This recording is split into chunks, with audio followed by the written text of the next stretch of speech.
Hey everyone, welcome to the show. I'm Billy Galligan, and if you have a few minutes, I want to take you back to a summer when the world of football didn't just spin on its axis, it completely bent to the will of one man. We are talking about Mexico in 1986. Now, if Spain in 82 was high definition, Mexico 86 was a flat-out fever dream. I still remember the look of it on the telly, that blinding, punishing midday sun beating down on the Estadio Azteca, casting these long, harsh, almost geometric shadows across the pitch. It looked like they were playing on a different planet, and in a way, they were. And the stands. That was the summer the Mexican wave was born, just rippling through crowds of over 100,000 people like a massive, breathing beast. But all that color, all that noise, it was really just the backdrop for a 25-year-old lad wearing the number 10 jersey for Argentina, Diego Armando Maradona. We always hear managers and pundits talk about systems, structures, and the collective. But in '86, Maradona took the tactical rulebook, tore it into tiny pieces, and decided he was going to win the World Cup entirely on his own. Sure, why not? It was the ultimate one-man show.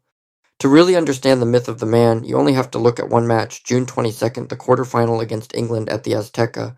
Now, you have to remember, the political tension from the Falklands War just 4 years earlier was hanging over that pitch like a heavy fog. Everyone knew this wasn't just a game of football, and in a span of just 4 minutes in the second half, Diego Maradona showed us the two sides of his soul, the street devil and the pure artist. The 51st minute.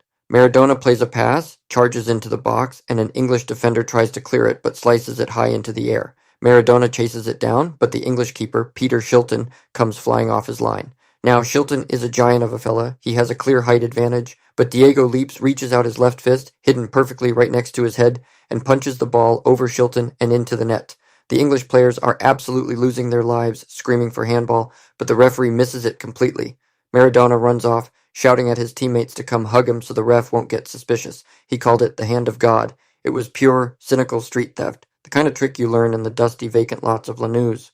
But then, just 4 minutes later, in the 55th minute, he decides to pay for his sins with absolute genius. He gets the ball inside his own half. He's surrounded. With one swift, oiled spin, he leaves two English players for dead. Then he starts to run into that blinding sun. He drives across the halfway line, the ball just glued to his left foot. He skips past Peter Reid. Terry Butcher tries to slide in but gets left on his backside. He gets into the box, slips past Terry Fenwick, and Shilton comes rushing out. Maradona just feints, leaves the keeper sprawling on the grass, and slides it into the empty net. 60 yards, 10 seconds, 11 touches, 5 English defenders completely dismantled. It was the goal of the century. In 4 minutes, he showed us everything he was, the cheat and the god, all wrapped up in one small, unstoppable package.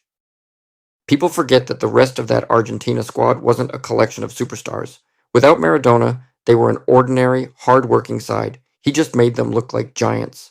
In the semi-final against Belgium, he does it again. Scores another 2, including a breathtaking solo run where he slices right through the heart of their defense like they weren't even there. He was just playing a different game. Then came the final against West Germany. The Germans knew the secret. Stop Maradona, stop Argentina. They put Lothar Matthäus on him, man-marking him like glue, kicking him, shadowing his every breath. And for 80-odd minutes, it was a proper war. Argentina goes 2-0 up, but the Germans, being Germans, fight back to make it 2-2. The momentum was entirely with West Germany, and the Argentines looked completely knackered. But in the 84th minute, with his legs burning from the altitude, the genius strikes one last time. Maradona is surrounded in the center circle. He gets a bouncing ball, and without even looking, he plays this perfectly weighted first-time half-volley pass right through a tiny gap in the German defense. It lands beautifully for Jorge Burruchaga, who sprints clear and slides it home. 3-2. The whistle blows, and Argentina are champions of the world. When I think back to that summer, I don't think about the stats or the tactics. I just think about that iconic photo of Maradona hoisted onto the shoulders of the crowd, a sea of hands reaching out just to touch his sleeve, holding that golden trophy high into the Mexico City sky. It was the summer we realized that sometimes system and structure are no match for pure, unguided genius. Thanks for listening to the World Cup of my mind. Next time, we're heading back to Europe for Italia 90, the summer of opera, the boys in green, and the day we packed our bags to go meet the Pope. Until then, lads and lassies, keep your eyes on the ball.